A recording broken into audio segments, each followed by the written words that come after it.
一条录音，看时间点应该是在刘冰毙命前夕完成。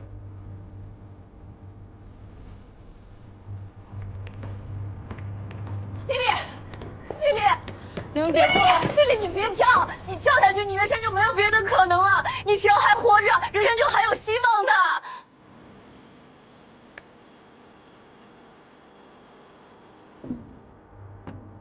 我活不了了，他们不让我活。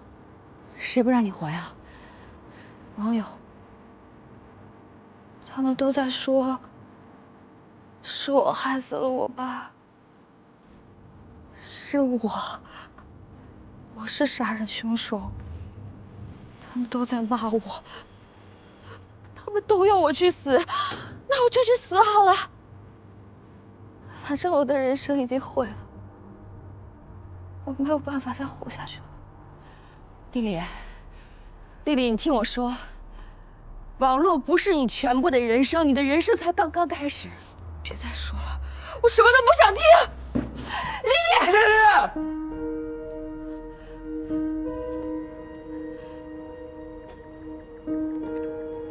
丽，丽丽，雷鸣，你还记得我们为什么在一起吗？你是这世界上最懂我的人。你还记得我们说的那句话吗？我给你提供这么好条件，你就给我考这点分数啊？啊？你的爸爸跟我的妈妈是同样一种父母。你爸囚禁了你的身体，我妈囚禁了我的梦想。每天练那破琴有什么用啊？回家我之所以爱上你，是因为我们都是同跟你说样的。话呢。我在你身上看到了自己的影子。我们的父母刻板的想让我们走他们认为对的路，他们从来都不在乎我们的想法。大人们都该去死！雷鸣，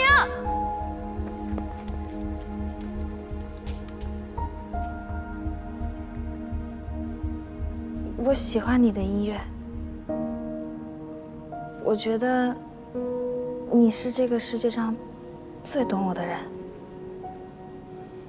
只有我们懂得彼此，所以我愿意为你做任何事情，丽丽。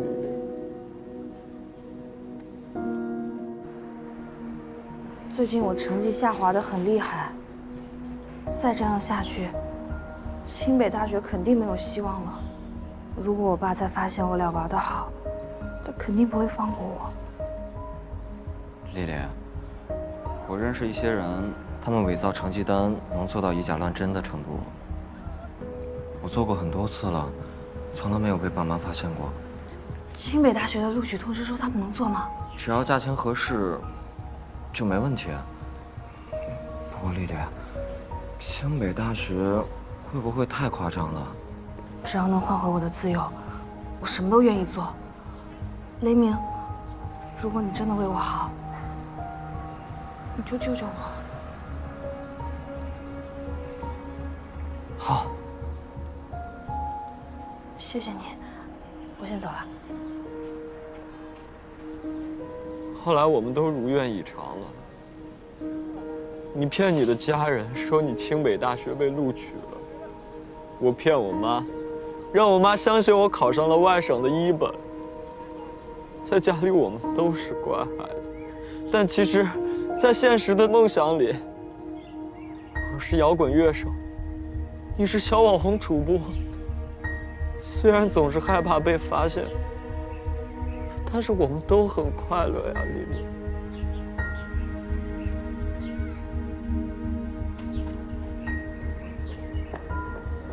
丽。丽丽，你的头发好看吧？走，排练去。走。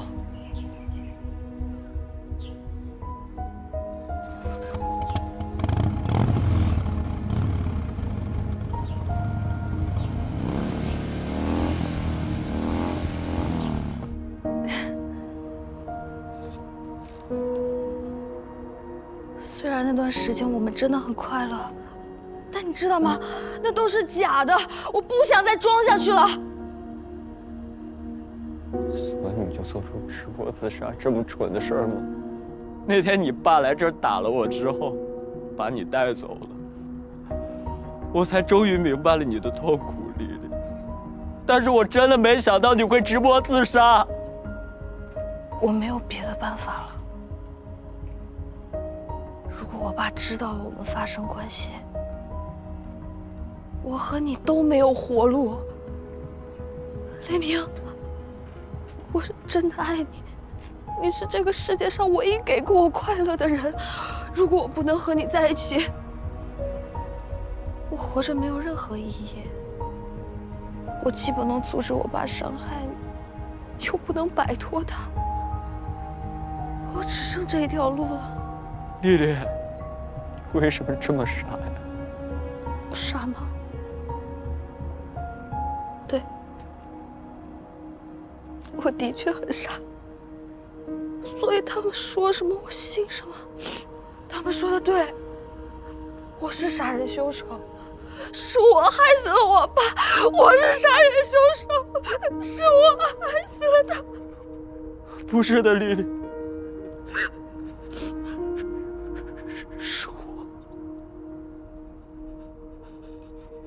是我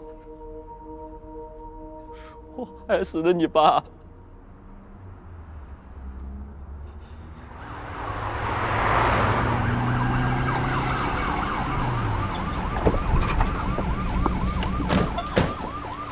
封锁现场，准备安全气垫，快！陈女士，陈女士，陈女士，你冷静一点。你现在上去很有可能适得其反，请相信我。你说什么？那天看到你直播自杀之后，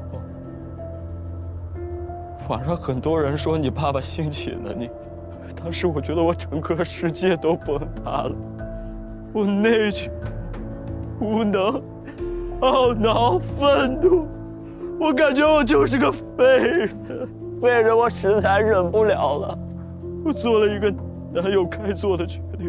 你做了什么？我只是想警告他。谢谢刘哥。哎呀，高兴了。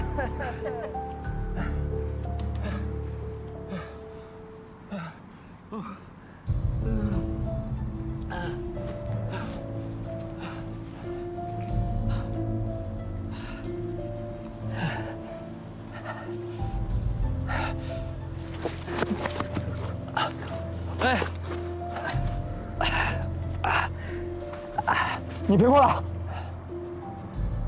我是丽丽男朋友，我今天过来就跟你说一件事儿，以后你别再伤害丽丽了，否则我不会放过你的。不可能，我女儿不可能有男朋友。你说什么？这姑娘不完成学业，她不可能有男朋友。就算是有，也不会是你这样的小混混。把药给我，给我，给我！丽丽她要的是自由，她不要你这样的父亲。混蛋的你！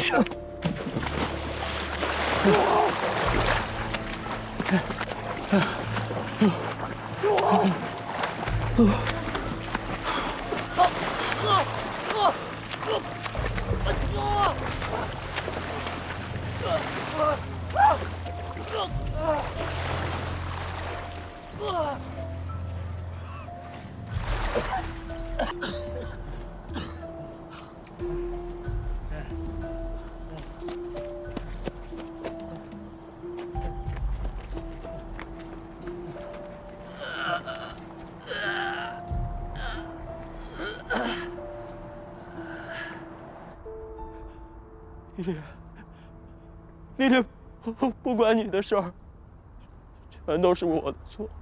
我只是想帮你，我真的没有想害了你爸爸。你不要再伤害自己了，好吗？我才是罪人，丽丽。为什么你们一个个都要逼我？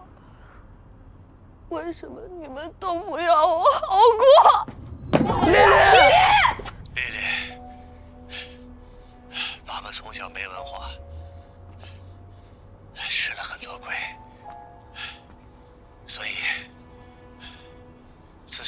学，爸爸就盯着你的成绩，忽略了你的感受。现在发现你长大了，成绩也没那么重要，你需要自己的空间。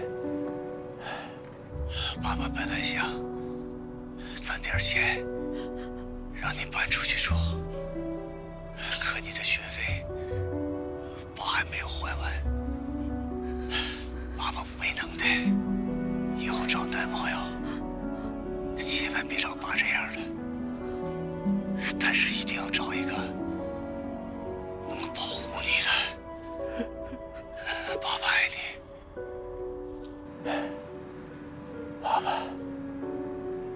爸爸爱你。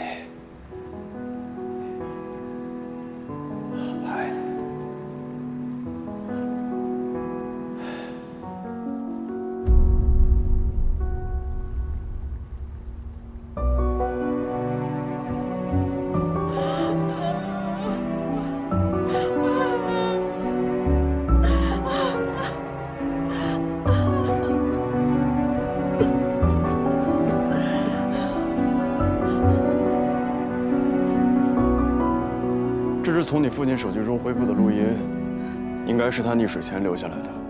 他知道，只有真正离开你，你才会快乐起来，所以他放下了对你的执念。这对他来说挺不容易的。刘丽丽，你应该听你爸爸的话。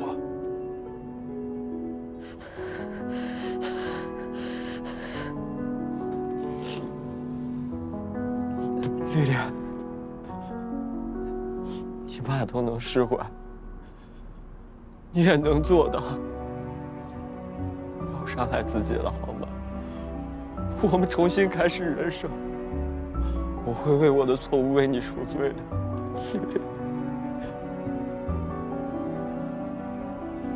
丽丽，丽丽，丽丽，丽丽，丽丽。丽丽，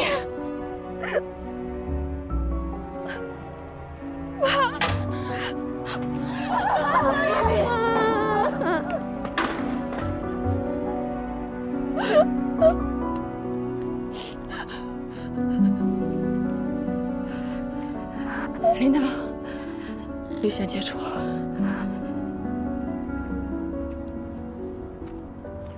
喂，小王，有一件事情还需要你帮我查一下。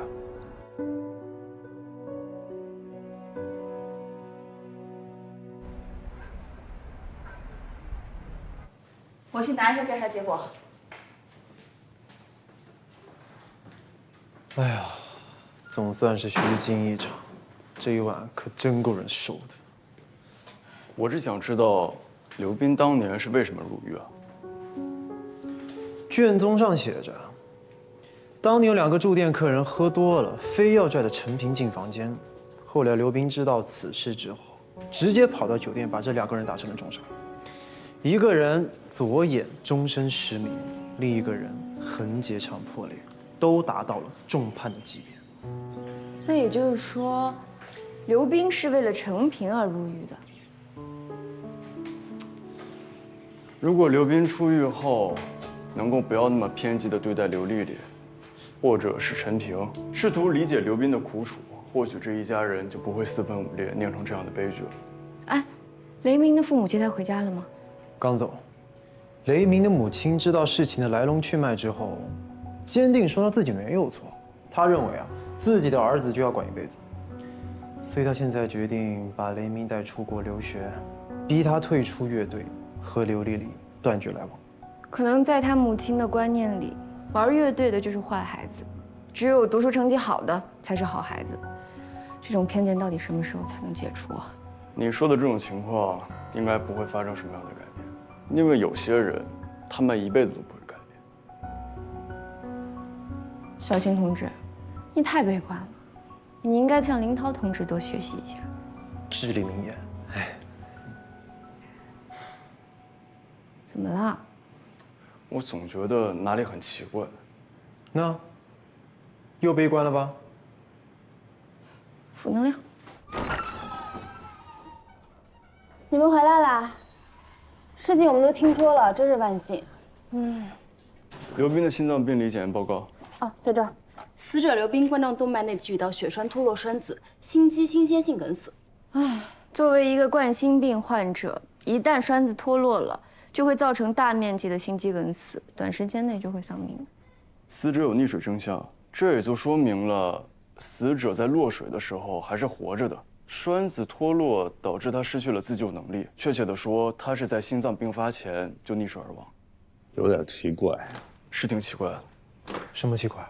刘斌遇袭溺水，心脏病发，可他怎么有时间还给刘丽录下一段遗言呢？我有一个大胆的猜测：身受重伤的刘斌靠着本能反应游回了岸上，剧烈的运动和外界的刺激下，他很有可能再次引发心脏病。但此刻，他只想着对自己的女儿赎罪。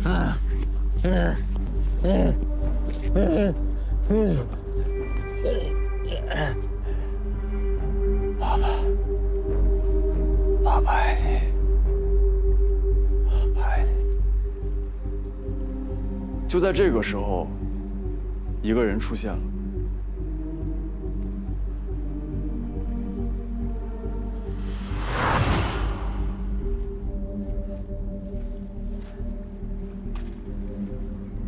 你又是谁？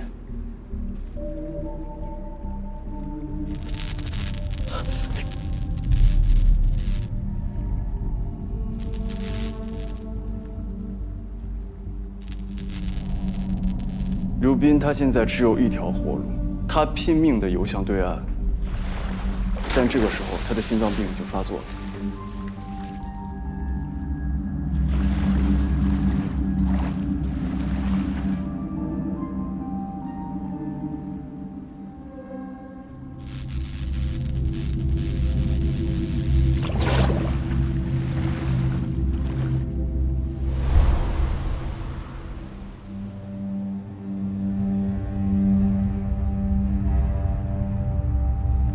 所以删除键就这样沉入了湖里。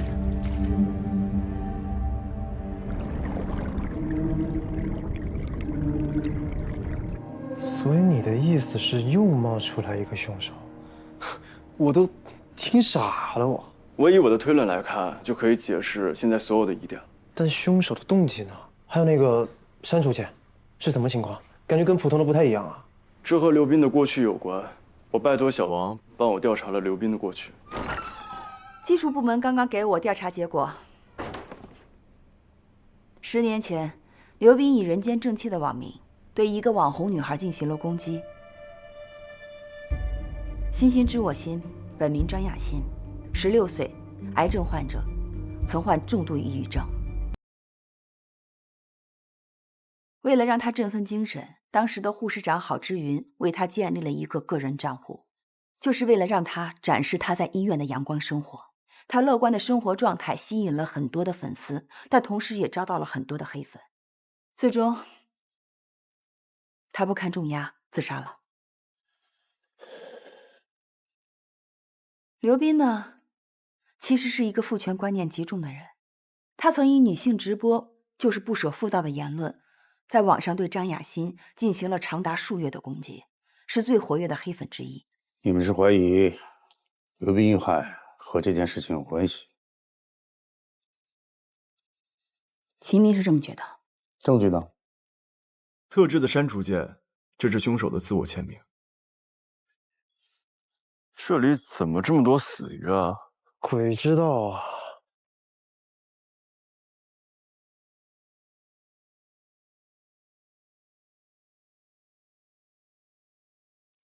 刘斌身上没有任何被电击的痕迹。电击致死并不是导致刘斌死亡的直接原因，但是我的推断至少可以证明，河岸旁边一夜之间为什么会突然出现那么多死鱼？不足为证，这一切都是你的臆想。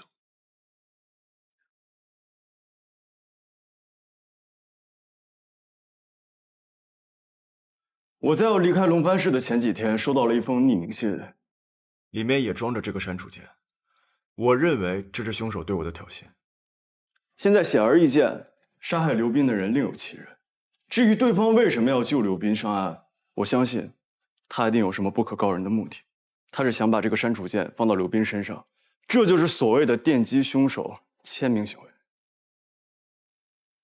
发生在你身上的事情和刘斌案是否有关联，并没有证据佐证。刘斌的出租车上的行车记录已消失了，这个你能解释吗？我并不否认真凶另有其人，刘斌曾是键盘侠，但真凶为此就报复行凶，这番说辞我不认同。还是那句话，除非你拿出有力的证据来。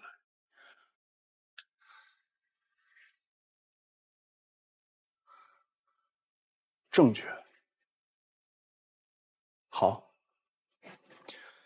10年前，死者郝之云溺水而亡，他的手中有一个同样的删除键。彪哥，你是当时的竹简法医吧？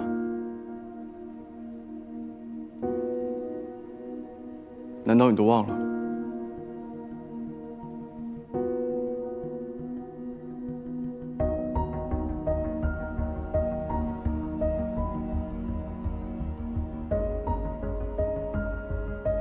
我没有时间跟你讨论当年那桩没结的案子，我只关心眼前的这桩悬案。郝之云是张雅欣的护士长，同时也是让她成为网红的推手。刘斌是抨击张雅欣的网暴者，他们和张雅欣的自杀都有所关联。我说了，说说眼前这件案子。李队，刘斌案凶手在现场没有留下任何的痕迹，恐怕我们要打一场持久战。李队。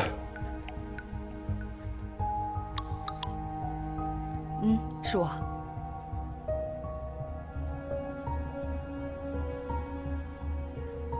发现一具失蜡化尸体，大家准备一下，我们去勘察。今天就到这儿吧，下班。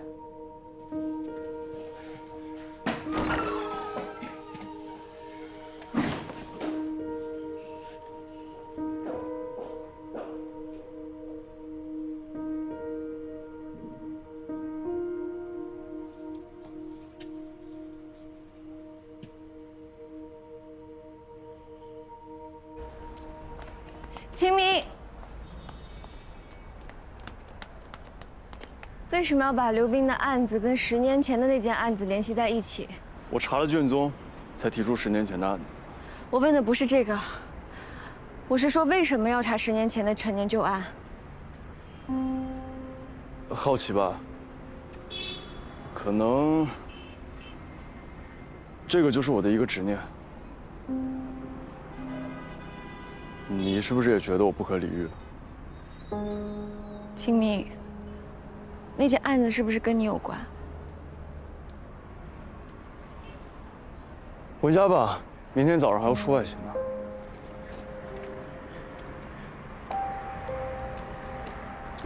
如果需要帮忙的话，就跟我说。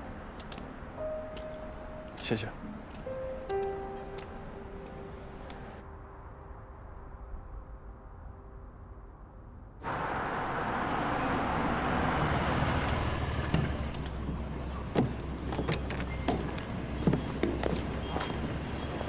来啦！哎，你怎么还吃上螺蛳粉了？我们现在可是去勘察现场，我劝你少吃点啊。巨人棺我都见过，那叫什么场面？还有什么能吓到我？那你见过蜡化的尸体吗？你是说蜡像馆里人偶那种？其实我也没见过，我就是在课本上见过，所以你还少吃点吧。闲话少说，赶紧去现场。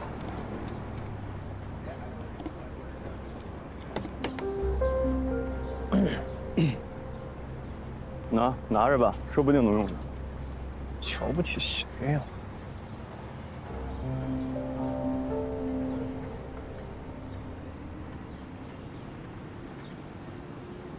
辛苦各位赶到合川，当地警方感谢咱们法医室给予的技术支持。客套的话就免了，介绍情况吧。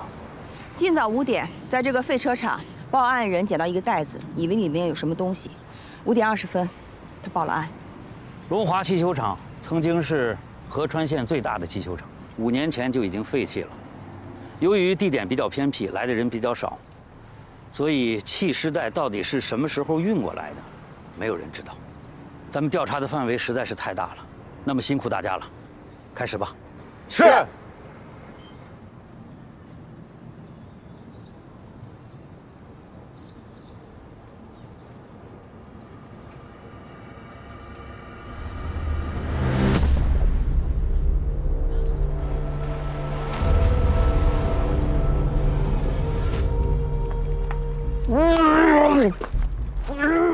王婉，你去记录。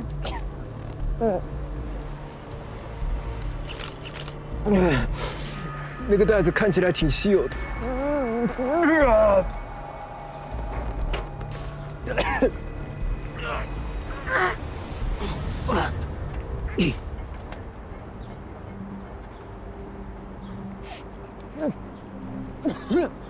尸体上有黄油状液体，皮肤也皱巴巴的，像香皂一样，尸蜡化特征明显。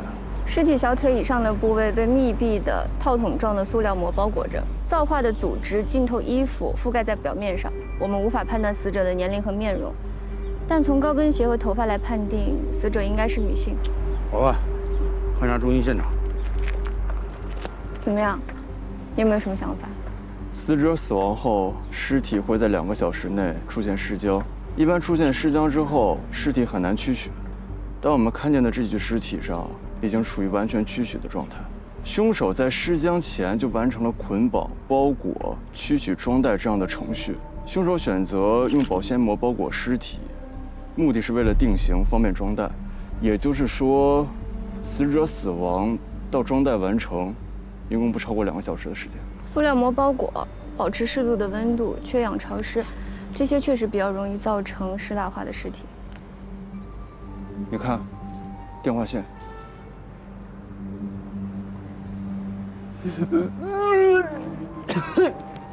先把尸体带回解剖中心吧。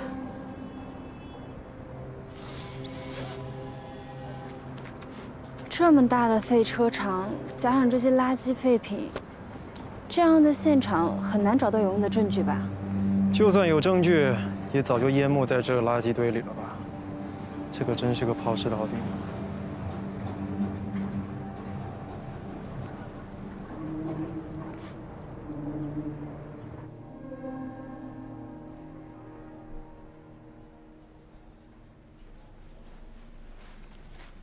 库里没有找到死者的 DNA， 无法查证尸源。那主任呢？今天有批新器材要到，主任要亲自押车。啊，真好，我们终于有新器材了。来，准备开始。现在上午11点10分开始尸检。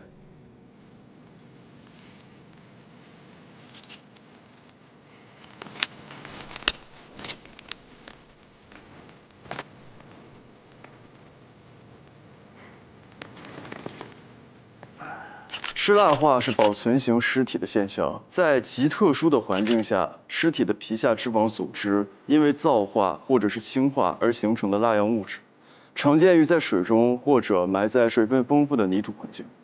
死者为女性，身高大概160厘米左右，体重45公斤左右，口腔黏膜未见损伤，牙齿健康状态良好。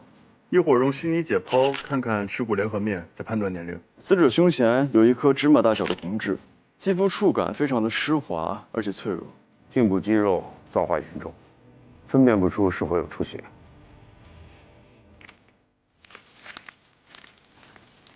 死者的甲状软骨上角骨折，骨折折断有出血，应该是生前反应。通过内脏检查，可以确定死者有窒息特征，死因是机械性窒息，他是被人掐死的。那问题是死亡时间呢？这直接关系到尸源的寻找。尸体尸蜡化形成最少需要5到6个月的时间。法医学概论第11章，教科书上的内容并不适用所有的情况，比如眼前的情况。我错在哪儿了？5、6个月前是冬天，死者穿着夏装衣服，这怎么解释？死者穿着夏装的衣服，距离现在也就2个月的时间。也有可能是去年夏天。李队已经确认过了，拾荒者在年前也捡过一次垃圾，那会儿他没有发现尸体。这就奇怪了，尸体湿蜡化的形成需要5到6个月的时间，但是根据他的衣服，他的死亡时间也就是2个月前，理论跟实践发生了严重的矛盾。难道是教科书写错了？问题到底出在哪里了？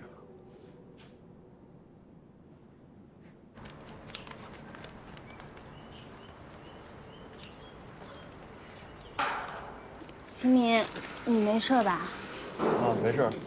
湿蜡化尸体太滑，缝合用了1个小时的时间，止血钳根本夹不住肌肤，所以只能一点一点处理，就是有点累。这个倒是小事儿。你身上的味道，已经洗了很多次了，应该好一点了吧？嗨。花花，你让我过来是？啊，我想让你过来帮我洗洗衣服呗。哦，洗衣服。湿蜡化尸体，衣服形态辨认不清，就需要清洗晾干。所以你让我过来就是帮你干体力活了呗？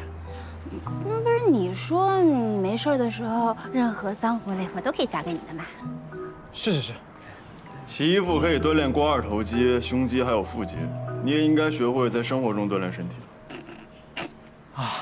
说的也有道理。那你休息一下，喝杯咖啡呗。哦，谢谢小哥哥，那拜托你了。嘿嘿。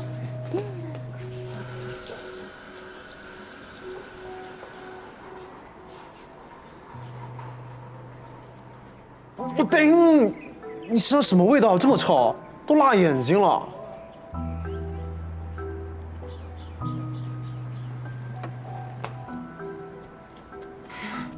那就拜托你了。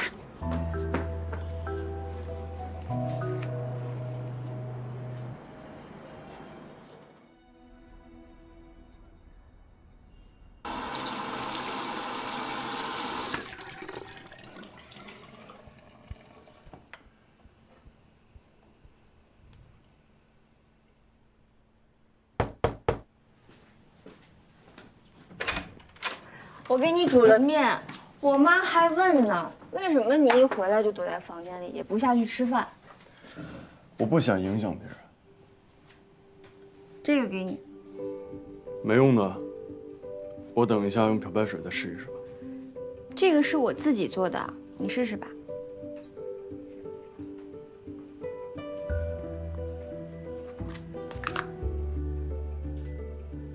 香菜，我不喜欢这个味道。你这么说话，考虑过香菜的感受吗？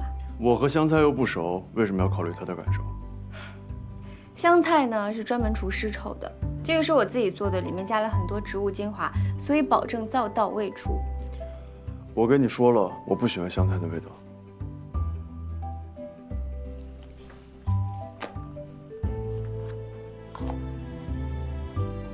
已经开始布置起来了吗？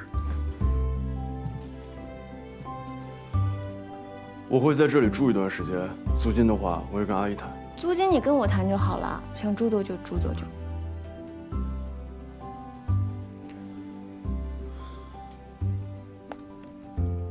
你喜欢画画？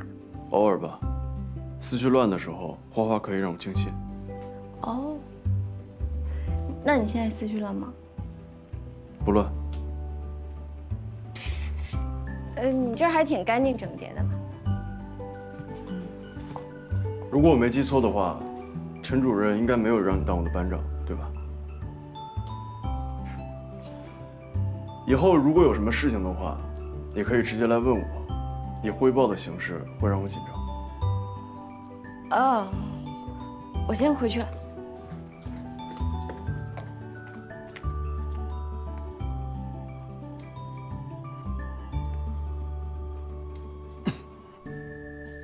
完了！百密一疏，我怎么就没想到先跟老陈打个招呼呢？你说我好好的法医不做，我为什么要做个骗子呀？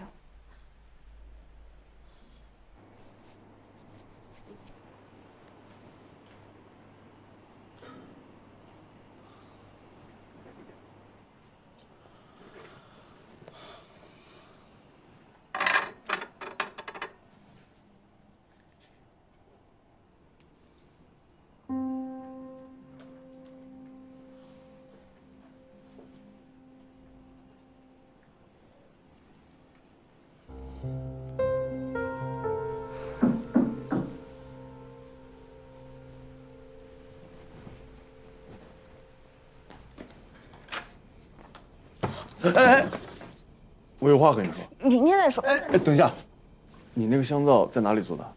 古城有很多工艺品作坊都可以做香皂的，我明天带你去吧。我现在有事。哎。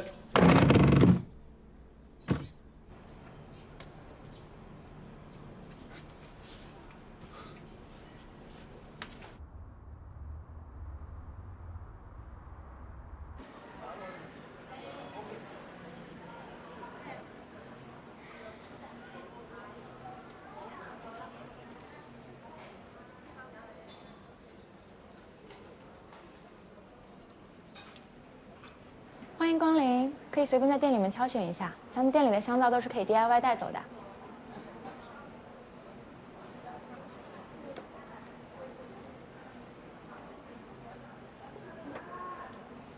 皂的主要成分是动植物油与碱，冷制皂的皂化需要多久？冷制法的皂化通常需要1到2个月的时间，这样。那么请问工艺是什么？像这种冷制的皂成品呢，通常需要放置1个月以上，直到它的酸度下降成熟，形成皂化。但是它的放置需要一定的条件，比如说有催生的化学物质呀，或者是潮湿加热的环境等等。潮湿闷热的环境可以加速皂的氧化，这种说法对吗？是的。好，那我要2块，一块成品，一块还在放置中没有皂化的。哦，不好意思，这种半成品的话，暂时咱们店内是不对外出售的。我们是警察，请你协助我们办案。哦，好，您稍等啊。哎，对了，请问你们店里有没有佛手柑味道的香皂啊？哦，有的呀。我要1块，谢谢。您好，前台那边结账。谢谢。这个送给你。谢谢啊。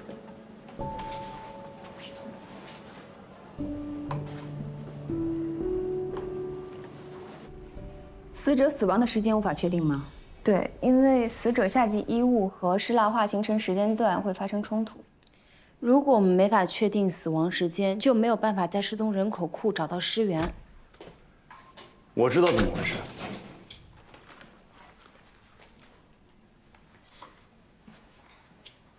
这是那块冷制皂吗？